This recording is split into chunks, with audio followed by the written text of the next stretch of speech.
कल के विषय में कोई प्रश्न है?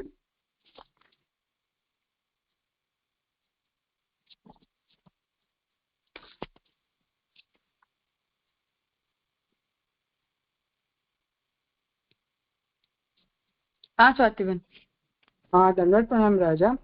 राजा ये जो 17वां सूत्र था ना, प्रसिद्ध टेस्ट, तो वहाँ में और अगले जो 3-4 सूत्र है वहाँ में ऐसे बतायो ना कि ये विधि प्रकार के सूत्र है, और अभी जो आएगा वो निषेधात्मक जो रहेगा बाकी बात आ रही है। लेकिन ऐसे जो सूत्र आए ना आगे, तो वहाँ में भी पेज 167 में तो जो ब्रह्म, थर्ड लाइन है, सेकंड लाइन लास्ट वर्ड, ब्रह्मत्व का ज्ञान जीव का सर्वज्ञता का द्योतक है। वहाँ भी ऐसे ही आ रहा है कि जीव, इसके लिए जीव इज नॉट कैलिबर, ये मीन्स जीव नहीं हो सकता है। 16 सूत्र में भी ऐसा लास्ट लाइन है कि जीव की नहीं हो सकती, ऐसी महिमा जीव की नहीं हो सकती। 70 में सूत्र में भी वही आ रहा है कि जीव में वे सब संभव नहीं है। तो ये जो आ रहा है तो वो नेगेशन ही है ना। पहले नेगेशन बिल्कुल ही नहीं है ऐसा तात्पर्य नहीं है, पर यहाँ जो है वो नेगेशन का ही मुख्य टोन है ऐसा तात्पर्य है। ओके ओके, हाँ, जस्टिफाई करने के लिए थोड़ा नेगेशन है, बेसिक इस विधि प्रकार से ऐसे लेना है ना। हाँ बिल्कुल। ओके जी जी राजा, प्रणाम।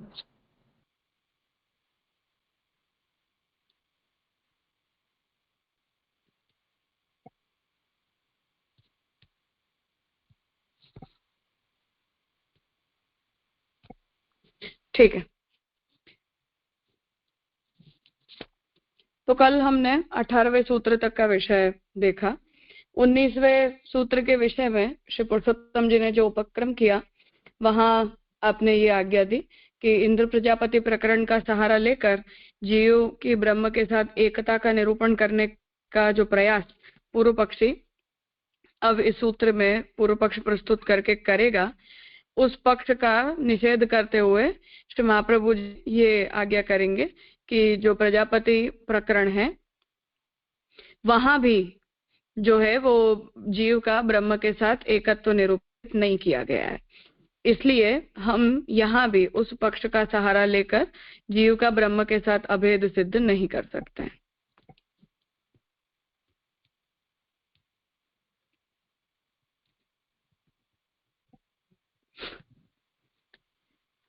उत्तराचेत आविर्भावः तद आविर्भावतरूपस्तु। उत्तराच कुछ मिसप्रिंट है क्या? किसी दूसरे के पास कोई दूसरा पाठ है? हाँ राजा, उसमें ऐसे है, उत्तरात चेद आविर्भूत स्वरूप तू, ऐसे है। हाँ हाँ, वो तो गलत है, वो वो होना चाहिए। ठीक है। उक्त प्रकरण के बाद के प्रजापति प्रकरण से भी ब्रह्मत्व की पुष्टि होती है। तो जो पूर्व पक्षी है वो यहाँ अब आर्ग्यू कर रहा है कि ये यहाँ जो पक्ष निरूपित हो रहा है इस प्रकरण में, जो दहराधिकरण है उसके विषय वाक्य के संदर्भ में, उस प्रकरण के बाद जो इंद्र प्रजापति प्रकरण आ रहा है वहां से भी ब्रह्मत्व की पुष्टि हो जाती है। उस प्रकरण में दिव्य चक्षु में प्रतीयमान जीव को ही अमृत अभय रूप से निरूपण किया गया है। तो जो आगे का इंद्र प्रजापति प्रकरण है वहां जीवात्मा को अमृत अभय रूप से निरूपित किया गया है। उक्त प्रकरण में प्रतिबिंबात्मा संबंधी उपदेश है। उसी प्रतिबिंबात्मा में जागृत साक्षित्व, स्वप्न साक्षित्व, सुषुप्ति साक्षित्व का निरूपण करके, सर्वत्र उसकी अमृत रूपता का निरूपण करके, इन अवस्थाओं की निस्तत्वता बतलाकर समाधि अवस्था में जीव के अमृतत्व रूप को मनस्थित बतलाया गया है। तो इंद्र प्रजापति प्रकरण का जो विषय है उसे पूर्व पक्षी बता रहा है कि जो प्रजापति का प्रकरण आगे है उसमें जो प्रतिबिंब रूप आत्मा है, सगुण ब्रह्म के प्रतिबिंब रूप जो आत्मा, उसके संबंध में उपदेश दिया गया है।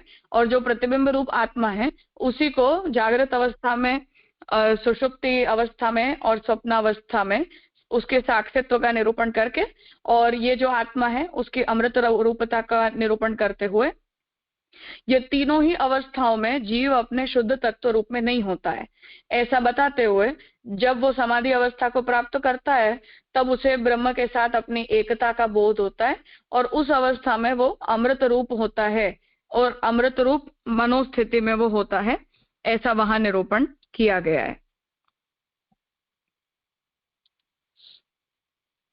इससे निश्चित होता है कि जीव भी उक्त विशेषताओं वाला है।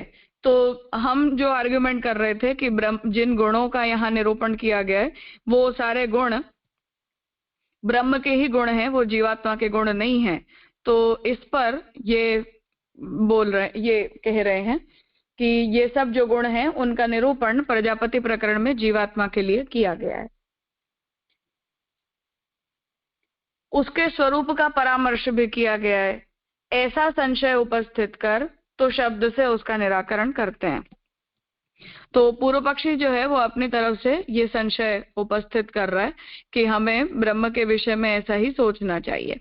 तो इस पर जो है वो उत्तर दे रहे हैं कि तो शब्द जो सूत्र के अंदर आ रहा है उसके द्वारा इस पूर्व पक्ष का निराकरण होता है। उक्त संशय को काट नहीं रहे हैं इसलिए नकार का प्रयोग नहीं किया, किंतु इस वर्णन का कुछ और ही तात्पर्य है, इसलिए तु शब्द से इसकी ओर इंगित करते हैं।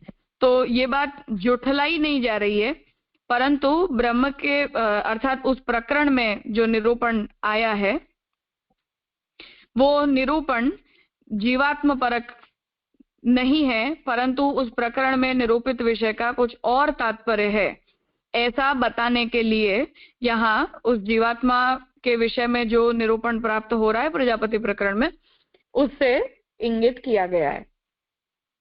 कहते हैं कि स्वप्न और संपत्ति में जीव में भगवान का आविर्भाव होता है, जीव के स्वरूपाविर्भाव की बात नहीं है।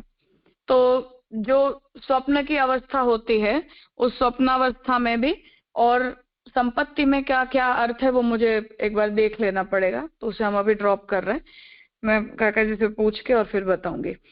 तो जो जीव है उसमें ब्रह्म का आविर्भाव देखा जाता है, जीव के स्वरूपाविर्भाव की बात नहीं है, अर्थात भगवान का आविर्भाव होना और जीव के वास्तविक स्वरूप का आविर्भाव होना ये दोनों अलग अलग बातें हैं।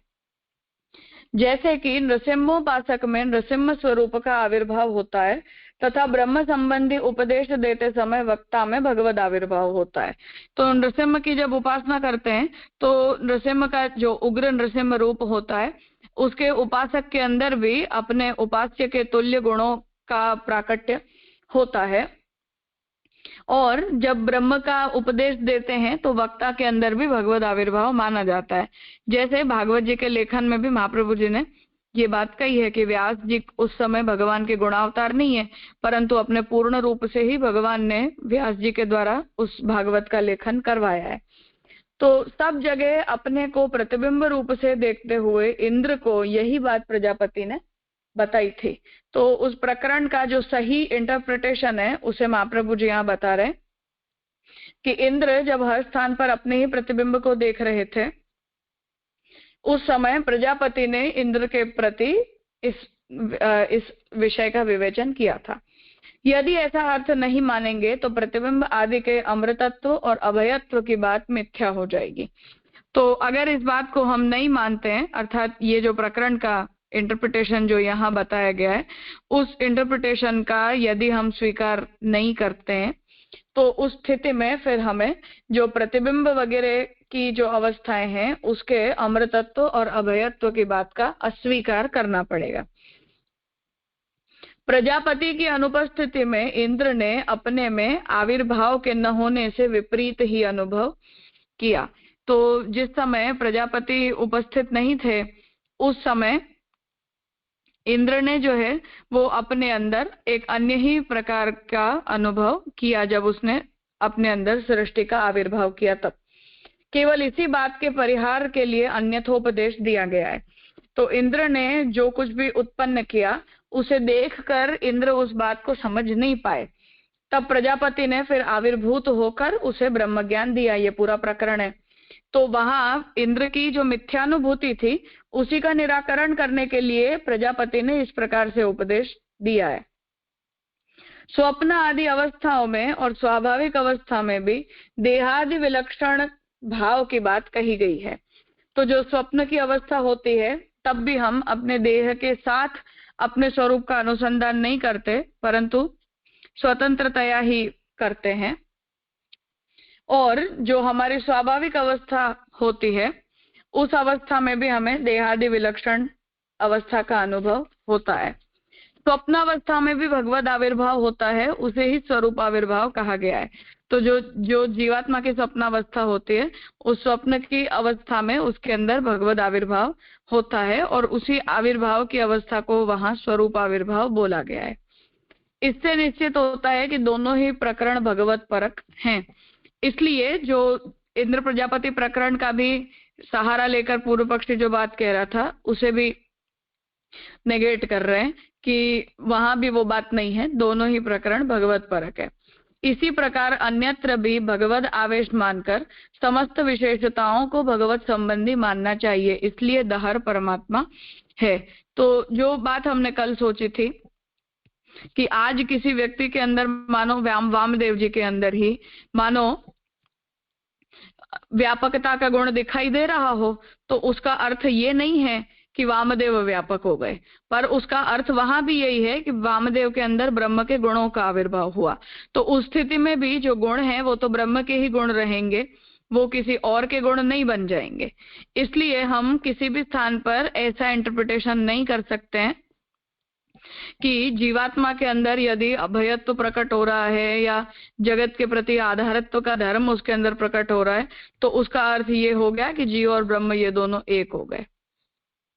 तो वहां भी उसका यही अर्थ है कि जीवात्मा के अंदर जो गुण प्रकट होते हैं वो ब्रह्म के गुण प्रकट हो जाते हैं। इसलिए वहां जो गुणों का निरूपण भी किया जा रहा है वो भी ब्रह्म के ही गुणों का निरूपण माना जाएगा, जीवात्मा के स्वतंत्र गुणों का नहीं।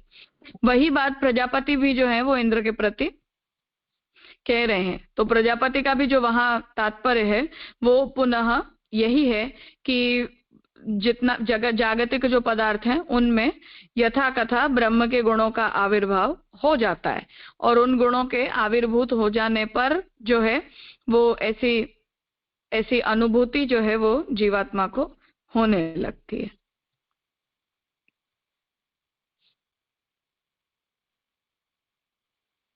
राजा, हाँ बोलो। जो आप कुछ संपत्ति की बात कर रहे थे ना, तो ये बुक में ऐसा है कि सुषुप्ति अवस्था में और ब्रह्म संपत्ति रूप मोक्ष की अवस्था में जीव में भगवान का आविर्भाव होता है, ऐसे है। खाली संपत्ति और नहीं है, ब्रह्म जी, हाँ ब्रह्म ब्रह्म संपत्ति रूप मोक्ष की अवस्था में। हाँ ठीक है, ठीक, हाँ बस ठीक है, तो स्पष्ट है। तो जब उसके अंदर ब्रह्म के गुणों का आविर्भाव होता है और वो जीवन मुक्त या विदेह मुक्त कुछ भी कह दे, उन अवस्थाओं में उसे ब्रह्म के स्वरूप की अनुभूति उसे होती, ब्रह्म के गुणों का उसमें आविर्भाव होता है। ठीक है।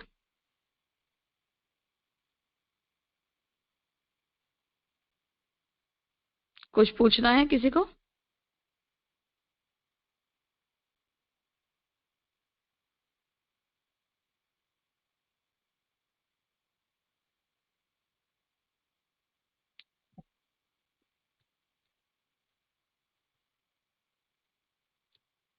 हाँ कहिए। हाँ प्रणाम जी। ये जो माने प्रतिबिंब बात का जो पूर्व पक्ष और उत्तर पक्ष का आंसर ना, वो मतलब मैं दोनों ही नहीं समझ पाया। जैसे पूर्व पक्ष में स्टेटमेंट दे रहे हैं कि उक्त प्रकरण में प्रतिबिंब आत्मा संबंधी उपदेश है और उसी प्रतिबिंब आत्मा में जागृत साक्षित्व, स्वप्न साक्षित्व और सुषुप्ति साक्षित्व का निरूपण करके सर्वत्र उसकी अमृतत्व का निरूपण करके और उन अवस्थाओं में निस्तत्वता बतलाकर समाधि अवस्था में जीव के अमृतत्व को रूप को मनिस्थित बताया गया है। और इसके काउंटर आर्ग्यूमेंट में उत्तर पक्ष में दी है कि सब जगह अपने को प्रतिबिंब रूप में देखते हुए इंद्र को यही बात प्रजापति ने बताई थी। माने एग्जैक्टली पूर्व पक्ष का प्रतिबिंबवाद और उत्तर पक्ष में जो प्रतिबिंबवाद है वो क्या स्टैंड है दोनों, वो मैं समझना चाह रहा था, वो स्पष्ट नहीं हो पाया।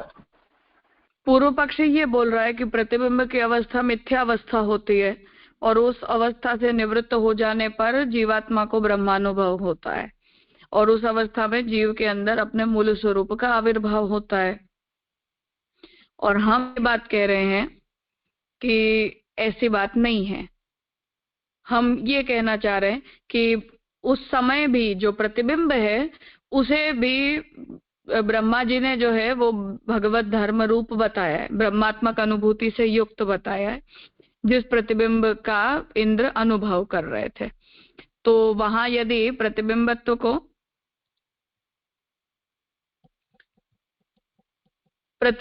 को यदि ब्रह्मात्मक बताया गया है तो इस प्रकार के प्रतिबिंबत्व का जो स्वीकार है वो तो शंकराचार्य जी के मत के विरुद्ध हो जाएगा, क्योंकि प्रतिबिंबत्व की निवृत्ति के बाद ही तो वो ब्रह्मानुभूति मानते हैं, ब्रह्म के साथ जीवात्मा का एकत्व मानते हैं।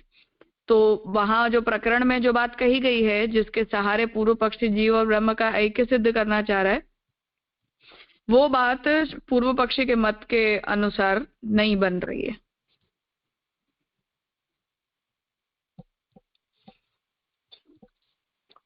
तो जैसे इसमें जैसे बताया ना कि प्रतिबिंब आत्मा में जागृत साक्षित, पूर्व पक्ष में जागृत साक्षित, स्वप्न साक्षित और सुषुप्ति साक्षित है, तो और उसमें भी फिर अमृत रूपता है। तो माने पूर्व पक्ष में भी प्रतिबिंबवाद में अमृत रूपता मान रहे हैं या ये तीनों अवस्थाओं की निवृत्ति के बाद अमृत रूपता मान जा रही है? वहां तीनों की निवृत्ति के बाद मानते हैं, इसीलिए तो उसे बोला ना कि उन सभी की अवस्थाओं में तो उसकी निस्तत्व रूपता होती है, वो तत्व रूप नहीं होता है।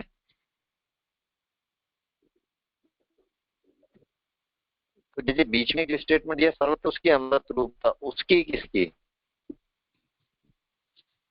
जीवात्मा की ही।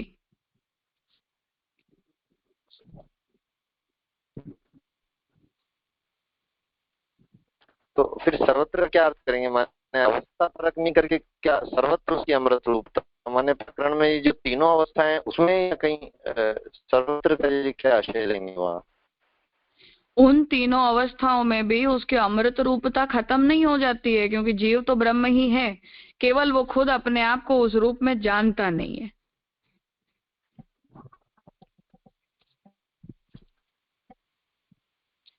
अच्छा अच्छा, ये पूर्व पक्ष तो स्पष्ट हो गया। उत्तर पक्ष किसी भी अवस्था में जो तो अमृत रूप ही है, चाहे हम उसके स्वरूप को जानते हो चाहे उसके हम स्वरूप को ना जानते हो।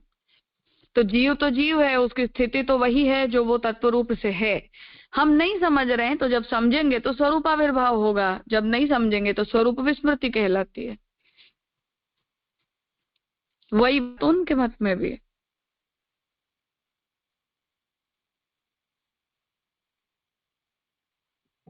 उत्तर पक्ष में हम ये बात कह रहे हैं कि श्रुति ने जब प्रतिबिंब की तत्व रूपता का निरूपण किया तो वो निस्तत्व तो नहीं हुआ जैसा कि पूर्व पक्षी मान रहा है, तो श्रुति वचन से विरुद्ध मत उनका हो गया ना। इसलिए वो इस वचन का सहारा लेकर यदि जीव और ब्रह्म के ऐक्य को सिद्ध करने का प्रयास करेंगे तो वो गलत साबित हो जाएगा।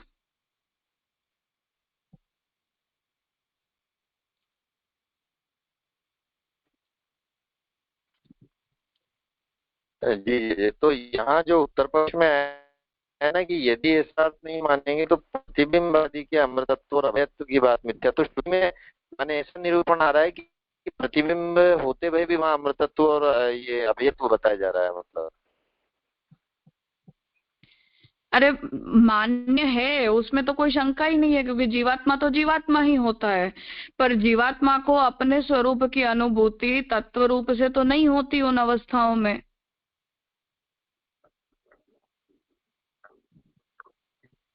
जी, और श्रुति जो बात प्रजापति प्रकरण में कह रही है वो ये कह रही है कि इंद्र को जो प्रतिबिंब दिखलाई दे रहे हैं उन प्रतिबिंबों को भी पूर्व पक्षी उन प्रतिबिंबों को भी श्रुति वचन जो है वो ब्रह्मात्मक बता रहे हैं, क्योंकि वहां उन प्रतिबिंबों के अंदर इस प्रकार की स्थिति नहीं बताई गई है।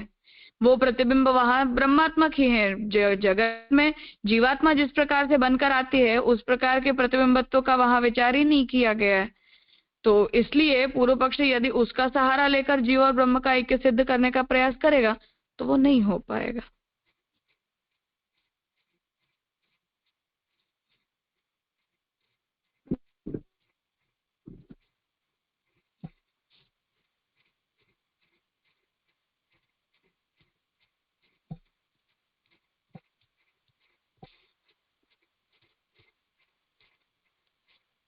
हाँ बोलो जयश्री। હા રાજા મારું થઈ ગયું એમને કારણ अच्छा પ્રશ્ન એમાં ठीक। ઉપરનું જ હતું પૂર્વ પક્ષ। हाँ नीलेश भाई। जी दंडोत प्रणाम जी। ये जो लिखा है ना कि उक्त संशय को काट नहीं रहे हैं, मतलब वो संशय में some part and partially we are agreeing like नहीं, तो ऐसा क्यों लिखा कि उक्त संशय को काट नहीं रहे हैं इसलिए नकार का प्रयोग नहीं किया? वो इसलिए क्योंकि इंद्र प्रजापति प्रकरण में ये बात कही ही नहीं जा रही कि प्रतिबिंब ब्रह्मात्मक होता है या नहीं होता, ऐसा हम नहीं कह रहे। पर वो प्रतिबिंब ये प्रतिबिंब नहीं है जो शंकराचार्य जी इंटरप्रेट कर रहे हैं। ओके। और जो ये कहा ना कि स्वप्न और संपत्ति में होते हैं, तो स्वप्न मतलब कोई भी स्वप्न आता है वो टाइम की, या आप जो ब्रह्मात्मक उपनिषद जैसे स्वप्नावस्था होता है ना जीव की, वो। अच्छा ओके जी, प्रणाम जी।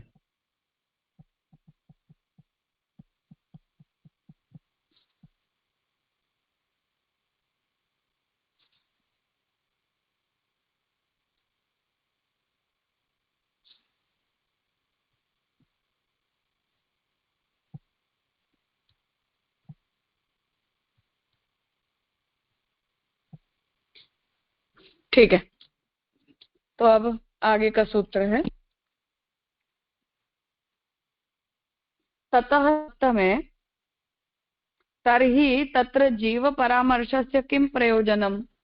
अब पूर्व पक्षी ये प्रश्न उपस्थित कर रहा है कि अगर ऐसा है तो फिर जीव का परामर्श करने का उस प्रकरण में क्या प्रयोजन समझा जाए। अर्थात यदि ये हम जैसी जीवात्माओं की बात ही नहीं हो रही है तब फिर वहां जीव के निरूपण का क्या तात्पर्य समझना। इति आकांक्षायां पूर्व प्रकरणे सत्य नामकस्य ब्रह्मणो ज्ञानेन ब्रह्म सुख रूपम फलम उक्तम। तो ऐसी आकांक्षा होने पर पूर्व प्रकरण में सत्य नाम से ब्रह्म के स्वरूप संबंधी ज्ञान का निरूपण करते हुए ब्रह्म के सुखरूप फल का निरूपण किया गया। तदपेक्षायाम तादृशम ब्रह्म ज्ञानम आवश्यकम। उस वचन के अनुसार सत्य नामक अर्थात ब्रह्म की सत्य रूपता का जो ज्ञान है वो आवश्यक है। तत्र सत शब्देन अमृतस्य जीवस्य, ती शब्देन मर्तस्य जडस्य, य शब्देन उभय नियामकस्य ब्रह्मण उक्तत्वात्। तो जो सत्य शब्द है उसका अर्थ बता रहे कि सत इस शब्द के द्वारा अमृत जीव निरूपित है, ती शब्द के द्वारा जो मर्त्य जड़ जगत है वो निरूपित है, और य शब्द के द्वारा जड़ और जीव इन दोनों का नियमन करने वाला ब्रह्म कहा गया है। नियम्य द्वय ज्ञान भावे, ब्रह्म जो है वो जड़ और जीव इन दोनों का नियामक होता है। इस प्रकार के ज्ञान के अभाव के कारण नियामकस्य ब्रह्मणो ज्ञान असंभवात्। तो हमें यदि जो नियम्य पदार्थ हैं उनके स्वरूप का यदि हमें ज्ञान नहीं है तो उन दोनों का नियमन करने वाले ब्रह्म के स्वरूप का भी ज्ञान तो नहीं हो पाएगा। तदर्थम शब्दोक्तस्य नियम्यस्य जीवस्य स्वरूप ज्ञानाय जीव परामर्शः। इसलिए जो ब्रह्म के द्वारा नियमन किया जाने वाला जीव है, हमें ब्रह्म का ज्ञान प्राप्त करने के लिए जीव के स्वरूप का ज्ञान प्राप्त करना पड़ेगा। उस दृष्टि से वहां जीव का परामर्श किया गया है। न तो प्रकरणित्वेन इति उक्तम, परंतु मुख्य प्रकरण जीव निरूपक है ऐसा उसका अर्थ नहीं है। ये निर्णय अब यहाँ इस 7वें सूत्र से क्षमा प्रभु जी दे रहे हैं।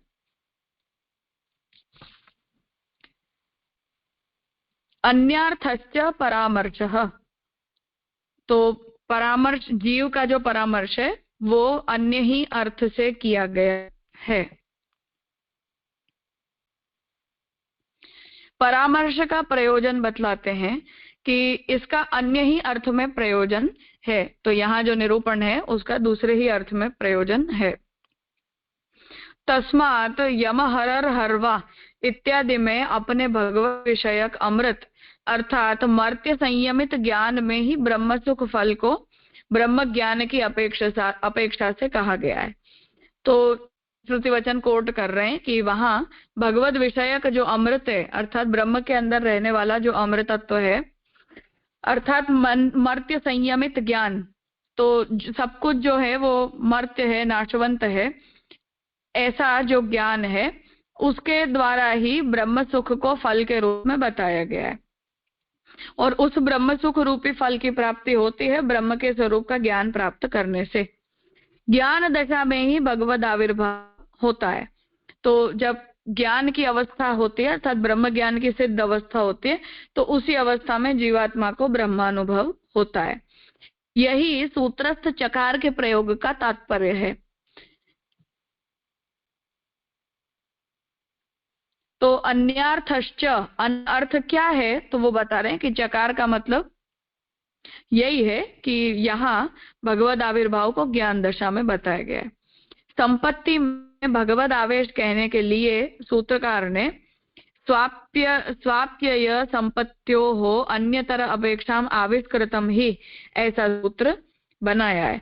तो जो ब्रह्म संपत्ति की अवस्था होती है, मोक्ष की अवस्था, जिसमें ब्रह्म संपत्ति का आविर्भाव होता है, तो उस अवस्था में जीवात्मा के अंदर भगवान का आवेश होता है, ये बताने के लिए ही ब्रह्म सूत्रकार ने स्वाप्यय संपत्तियों हो अन्यतर अपेक्षाम आविष्कृतम ही इस प्रकार के सूत्र को बनाया है।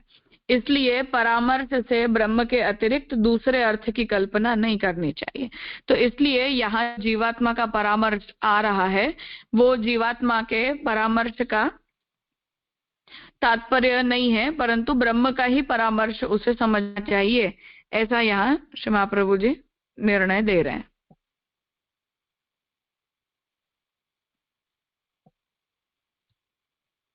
पूछना है कुछ? राजा प्रणाम। यहाँ जो पुरुषोत्तम जी ने जो कहा ना कि एक सेकेंड है, तत्र सत शब्देन अमृत से जीवस्य अति शब्देन मर्त्य से जड़स्त, वो कहाँ से बात है? यानी श्रुति का वचन है? हाँ, श्रुति का वचन। यह शब्द, अच्छा, क्योंकि कहीं श्रुति का वचन मिला नहीं, इसके लिए फिर वो मैं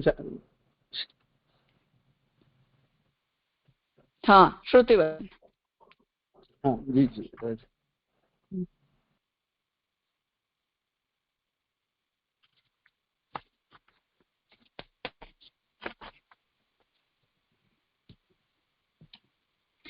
अब आगे इस अधिकरण का अंतिम 8वां सूत्र है, अल्पश्रुतेः इति चेत उक्तम।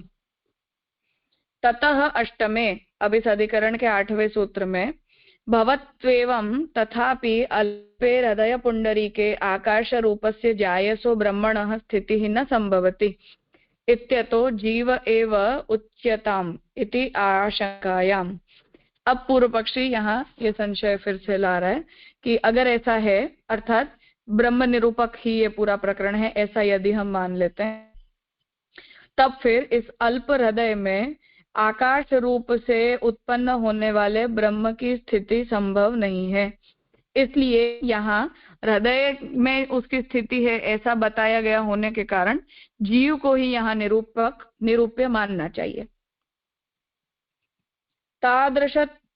तादृशत्वस्य अत्र अपि अनुसन्धेयत्वात् तेन तत् समाधि सिद्धिः इति दहरः परमात्मैव।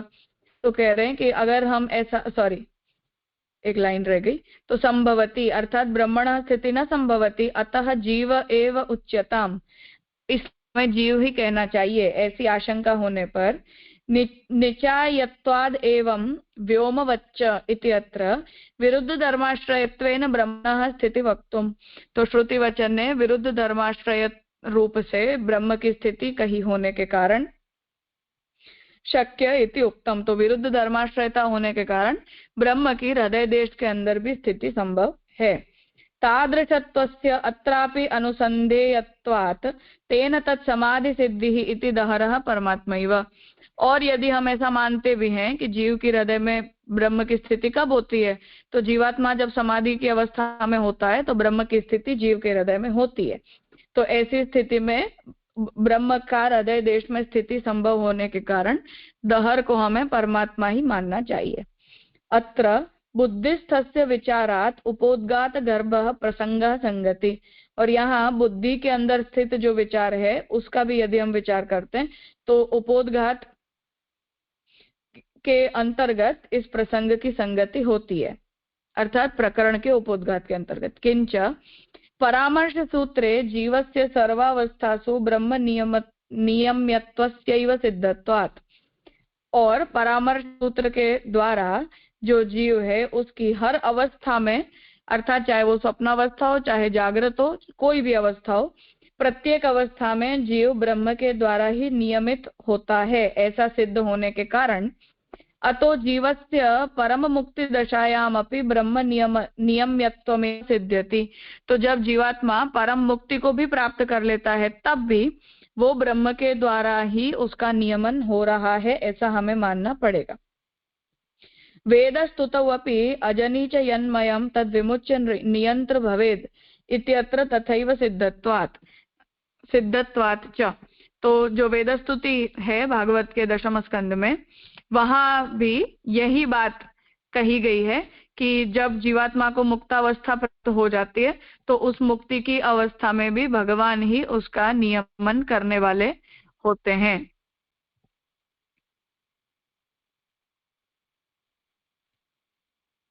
पूछना है कुछ?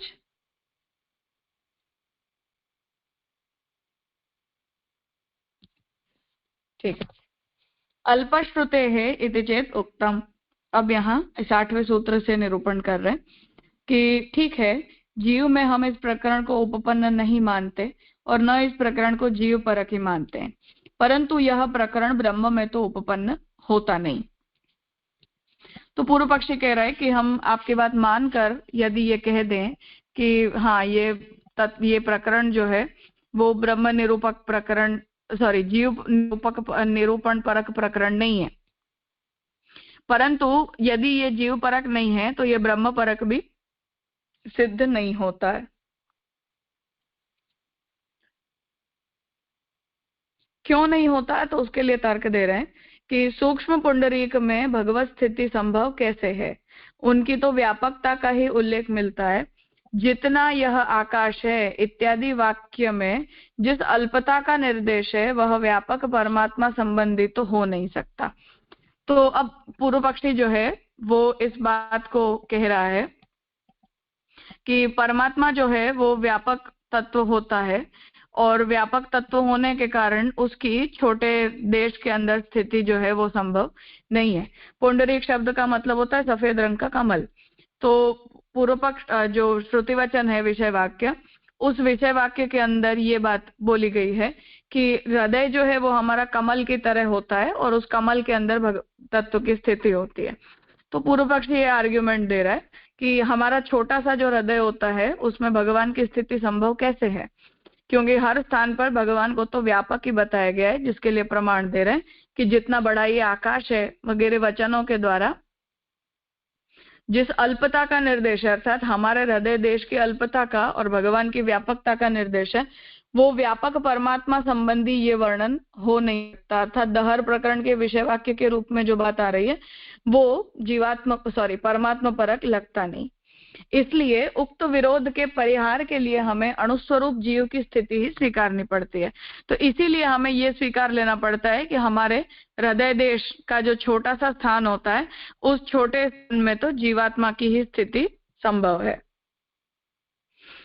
यदि ऐसी शंका आप प्रस्तुत करते हैं तो आपने ठीक ही सोचा, हमारे मत की ही बात कह दी। तो महाप्रभु जी कह रहे हैं कि अगर आप ये शंका लेकर आ रहे हो तो हाँ, आपने जो सोचा वो ठीक सोचा, क्योंकि हम भी जीव को अणु और ईश्वर को विभु मानते हैं। आप तो दोनों को अभिन्न मानते हैं। तो यहाँ कह रहे हैं कि हम भी जो है वो जीवात्मा को अणु मानते हैं, भगवान को व्यापक मानते हैं, और जो शंकराचार्य जी हैं वो तो उन दोनों के अंदर अभेद मानते हैं। आपके संशय का समाधान तो हम प्रथम ही कर चुके हैं।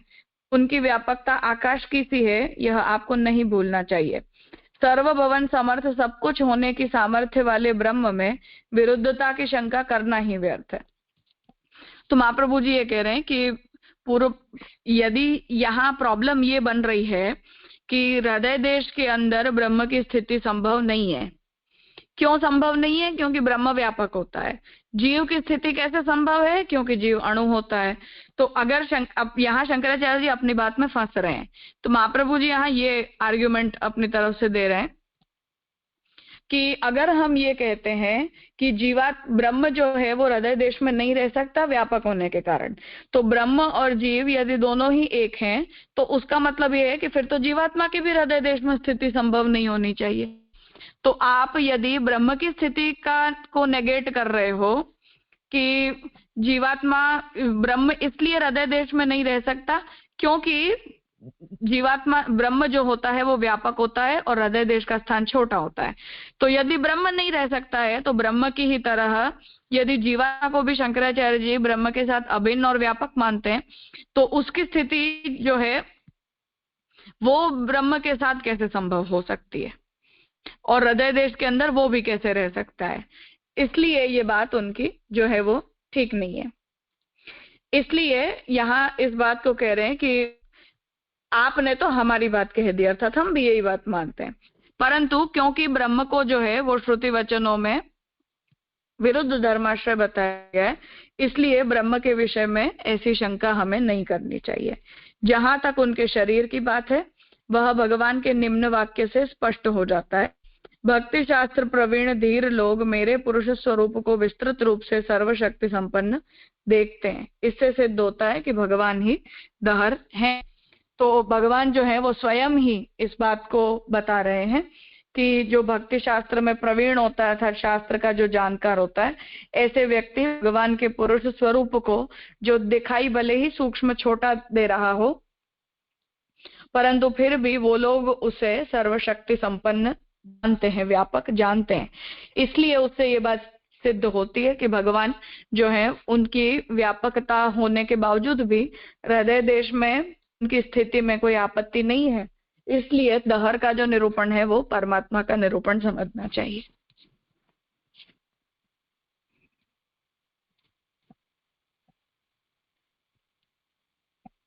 मुझे लगता है स्पष्ट हो गया होगा। कुछ पूछना है तो बोलो।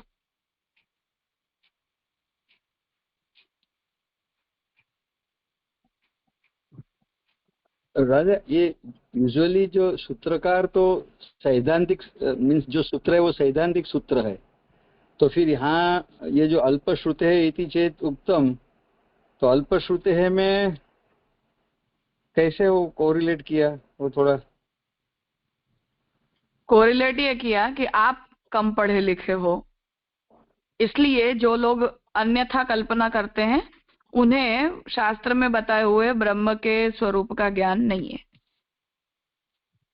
अच्छा, यानी पूर्व पक्षी को अल्पश्रुत कह दिया है। हाँ, अर्थात दहर प्रकरण को जो जीव परक मानते हैं वो अल्पश्रुत है, ऐसा मतलब। अच्छा अच्छा। और यहाँ जो ये बात है ना, हम भी मीन्स जो आपकी हम भी जीव को, महाप्रभु जी कह रहे जीव को अणु और ईश्वर को विभू मानते, फिर आप तो दोनों को अभिन्न मानते, वो तो बात अपन नहीं मानते ना, अपन तो तादाद में मानते हैं ना।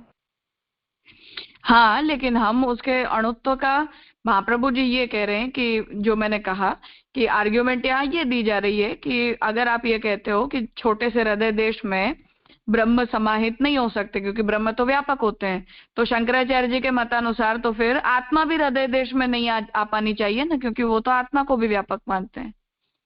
और यदि आप आत्मा को छोटी मानते हो तो ये तो आपने हमारी बात कह दी, क्योंकि हम तो जीवात्मा को अणु ही मानते हैं, ऐसा तात्पर्य।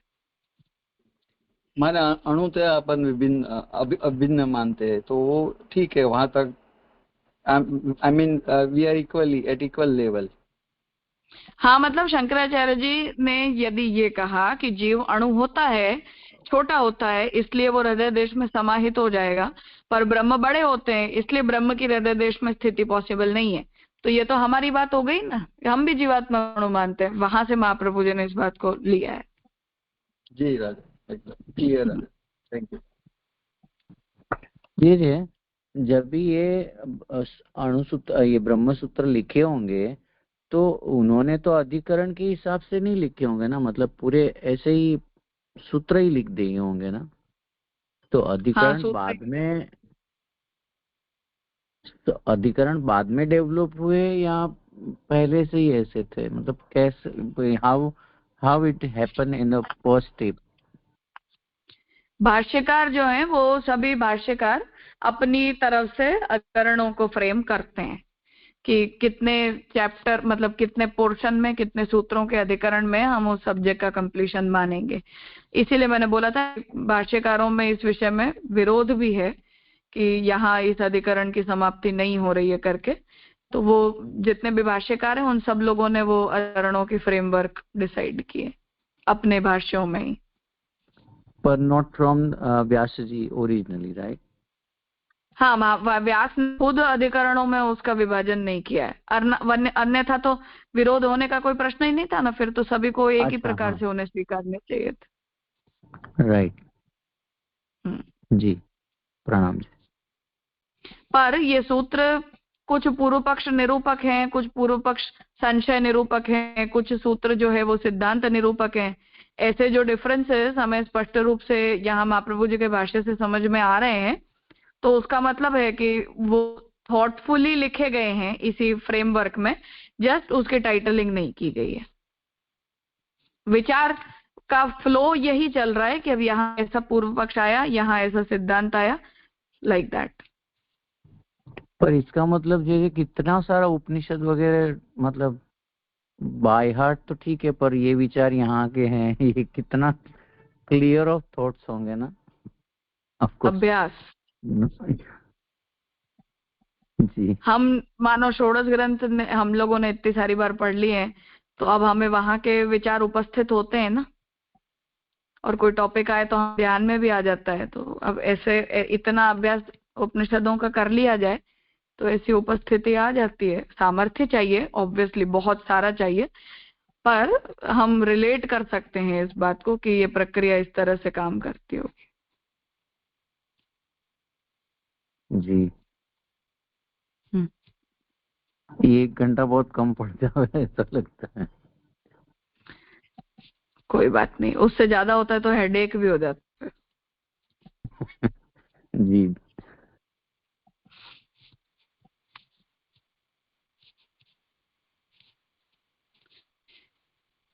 ठीक है, तो यहाँ ये अधिकरण संपन्न होता है। अब आगे जो है वो अनुकृति अधिकरण शुरू हो रहा है, जो 2 सूत्रों का है, छठा अधिकरण। यहाँ पुस्तक में उसकी टाइटलिंग मिस हो गई है, इसलिए जो भी लोग ये हिंदी टेक्स्ट यूज कर रहे हैं वो लोग उसे टाइटल कर देना। ये छठा अधिकरण है। अनुकृते है तस्य च, यहाँ से 2 सूत्रों का अधिकरण प्रारंभ हो रहा है।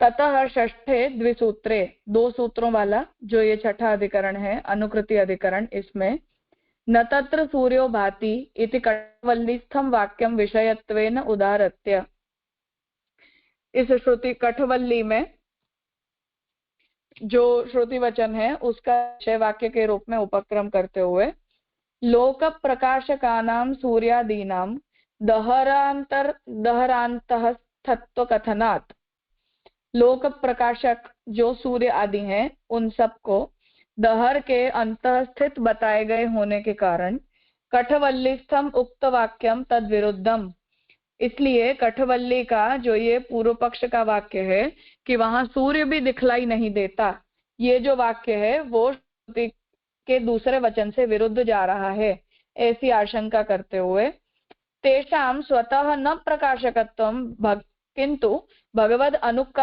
अनुकारित्वात् भगवत प्रकाशेनैव प्रकाशकत्वं सर्वत्र सर्वदा इति प्रसंगात् निर्णीतम्। तो सूर्य आदि हैं उनमें स्वतः प्रकाशकत्व नहीं है, अर्थात वो अपने आप की शक्ति से प्रकाशित नहीं होते, किंतु भगवान से प्राप्त की हुई शक्ति के द्वारा ही वो प्रकाशित होते हैं, ऐसा हमेशा ही समझना चाहिए। ऐसा निर्णय प्रसंगानुरूप यहाँ दिया गया है। तेन जीवस्य मुक्ति दशायां तद अनुकारित्व रूपमेव साम्यम न तो परमम इत्यपि बोधितम।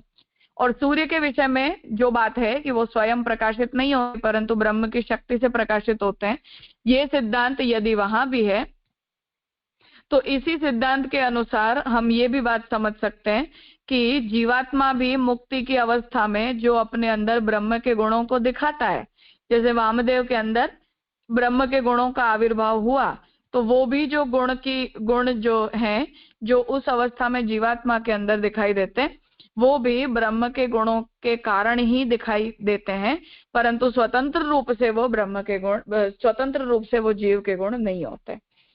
अन्यथा एतद विचारस्य अत्र निष्प्रयोजनत्वापत्तेः इति, कि यदि ये सूर्य के विषय में जो प्रश्न उपस्थित हुआ है इसे यदि हम जीव के साथ रिलेट करके नहीं समझेंगे, तब फिर इस पूरे प्रकरण में, अर्थात ये जो फ्लो चल रहा है सब्जेक्ट का ब्रह्म सूत्र में, उसमें ये सूत्र जो है वो मिसप्लेस्ड लगने लगेंगे, अर्थात उनकी जो प्लेसमेंट है वो गलत लगने लगेगी। इसलिए सूर्य संबंधी जो ये निराकरण दिया जा रहा है सूर्य प्रकाश के संबंध में, उसे हमें जीवात्मा के विषय में रिलेट करके समझना चाहिए। ऐसा क्षमा प्रभु जी यहाँ, सॉरी राजा, यहाँ तेन जीवस्य मुक्ति दशायां तद अनुकारित्व रूपमेव साम्यम, फिर ये जो नतु परमम इत्यपि बोधितम में क्या समझाया?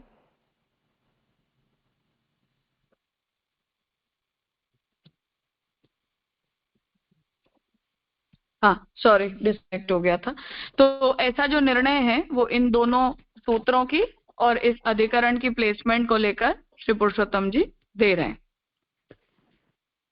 अनुकृतेः तस्य च, दहर विरुद्ध वाक्य पर संशय करते हुए परिहार करते हैं। तो जो दहर है उसकी परमात्मता का सिद्धांत हमने स्वीकार लिया। अब जो आगे का विषय आ रहा है वो दहर की परमात्मता के विरुद्ध जा रहा है, ऐसा निरूपण करते हुए यहाँ प्रश्न कर रहे हैं कि वहां न तो सूर्य का प्रकाश होता है, न चंद्र का, न तारों का, ये बिजलियां भी नहीं चमकती, फिर अग्नि की तो चर्चा ही क्या है। इसके प्रकाश से ही सब प्रकाशित होते हैं, उसके प्रकाश से ही ये सारा जगत प्रकाशित हो रहा है। ऐसी कठवल्ली की एक वृत्ति है। तत् और यत शब्दों की एकार्थता से तो यह प्रसंग ब्रह्म परक ज्ञात होता है, किंतु अर्थ पर संशय होता है। तो यदि हम इसका शब्दशः विचार करते हैं तो ये समझ में आता है कि ब्राह्मी की स्थिति में हमें कुछ भी प्रतीत नहीं होता, किसी की अनुभूति रह नहीं जाती, ऐसा निरूपण हो रहा हो, इसलिए ये ब्रह्म परक निरूपण समझ में आता है। परंतु इसके अर्थ पर संशय हो रहा है, क्योंकि जिसमें द्युलोक वगैरह वाक्यों में सूर्य आदि को ब्रह्म पर आधारित बतलाया गया है और इस वाक्य के पूर्वार्ध में उन सूर्य आदि के प्रकाश को ईश्वर के समक्ष तुच्छ कहा गया है। तो पूर्व पक्षी ये कह रहा है कि एक स्थान पर तो श्रुति ये कहती है कि जो ब्रह्म तत्व है वो पृथ्वी, आकाश, सूर्य, चंद्र आदि जितने भी पदार्थ हैं उन सबका आधार रूप होता है, और उन सब का आधार रूप होने के कारण हर वस्तु जो है वो ब्रह्म के अंदर रहती है। तो एक वचन तो ये कह रहा है कि हर वस्तु ब्रह्म में रहती है, और दूसरा जो वचन है वो इस बात को कह रहा है कि ब्रह्म के अंदर जब एकत्व की प्राप्ति होती है तब वहां किसी भी वस्तु का कोई अनुभव रह नहीं जाता। तो यदि हर वस्तु ब्रह्म के अंदर है तो ब्राह्मी की स्थिति में उस हर वस्तु की उपस्थिति का अनुभव जीवात्मा को क्यों नहीं होगा। ऐसा दो वचन एक दूसरे से कॉन्ट्राडिक्टरी जा रहे हैं। तो जो जिस स्थान पर सदा स्थित रहे और वहां उसका प्रकाश न रहे वह कहाँ जाकर प्रकाशित होगा, ऐसी कर्मत्व संबंधी जिज्ञासा से उक्त श्रुति बाधित होती है। और दूसरी श्रुति इस बात को ये कह रही है कि मानो सूर्य चंद्रमा सभी ब्रह्म के अंदर ही रहते हैं, तो जिस स्थान पर उनकी हमेशा स्थिति होती है वहां भी यदि उनका प्रकाश नहीं रह जाता तो सूर्य और चंद्र कहाँ जाकर प्रकाशित होंगे, अर्थात अब्रह्मात्मक स्थिति में तो वो प्रकाशित नहीं होंगे। ऐसी सूर्य चंद्र की क्रिया संबंधी जो जिज्ञासा है उससे ये श्रुति का विरोध हो रहा है। अर्थात सूर्य चंद्र की स्थिति यदि ब्रह्म में है तो वे उन्हीं के अंदर वो सर्वदा प्रकाशित होने चाहिए। यदि उनकी स्थिति ब्रह्म के अंदर नहीं है तब फिर उनकी या तो अब्रह्मात्मक स्थिति मानी जाए या फिर ब्रह्म सर्वाधार नहीं है, ऐसा उसका तात्पर्य हो जाएगा। और यदि वो ऐसा नहीं है तो सर्वाधारकत्व निरूपक जो श्रुति है, जो दहर प्रकरण के अंतर्गत आ रही है, उसे हम ब्रह्म परक नहीं बोल पाएंगे। ये पूरी एक कलेक्टिव प्रॉब्लम यहाँ पूर्व पक्षी उपस्थित कर रहे हैं। यत्र शब्द अधिकरण सप्तमी का है, तो जो वस्तु जिसका आधार बनती है उसके लिए वो वहां है, उस प्रकार से यत्र शब्द का प्रयोग किया जाता है। उक्त वाक्य का तात्पर्य होता है कि जिस लोक में सूर्य आदि का प्रकाश ही नहीं है तो अग्नि की क्या चर्चा है। इससे तो यही समझ में आता है कि कोई तेज विषय ही उक्त वाक्य का उल्लेख्य है। तो जिस लोक में सूर्य वगैरह के भी प्रकाशकत्व नहीं रह जाता तो अग्नि का प्रकाशकत्व तो कैसे ही रहेगा। ये जो विषय है तो उसका मतलब है कि ये वाक्य के द्वारा ब्रह्म की स्थिति का निरूपण नहीं किया जा रहा है, परंतु कोई तेज विशेष का निरूपण किया जा रहा है कि जिसका तेज सूर्य अग्नि वगैरह से भी बढ़कर है।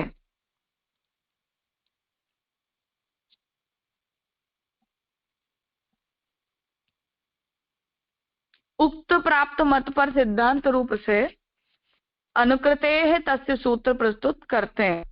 अर्थात यह वाक्य भगवान की अनुकृति का उल्लेख कर रहा है। इसके वाक्य में सूर्य आदि के स्वतः प्रकाशता का निषेध है। तो भगवान की जो अनुकृति है उसका यह निरूपण है, अर्थात भगवान की कृति सर्वोपरि है, ऐसा तात्पर्य है। तो भगवान के सामने सूर्य वगैरह की स्वतः प्रकाशता का निषेध किया है।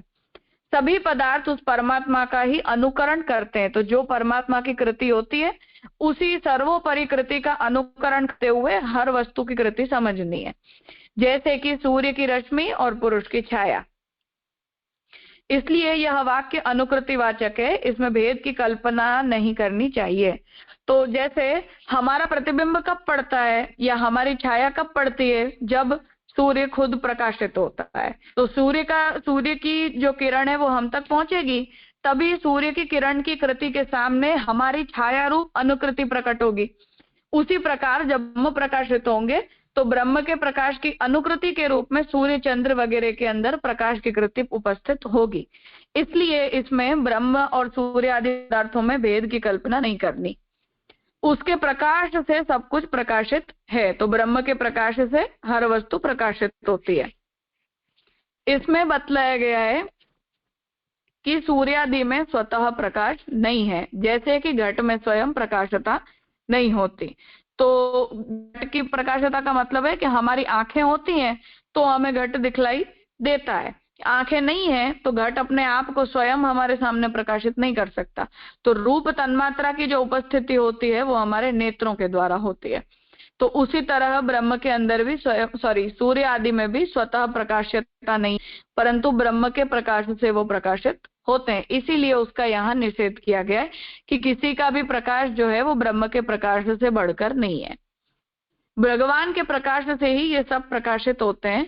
स्वतः प्रकाश न होने से लक्षणा या कर्मत्व रूप से उन सब की भगवत परकता सिद्ध होती है।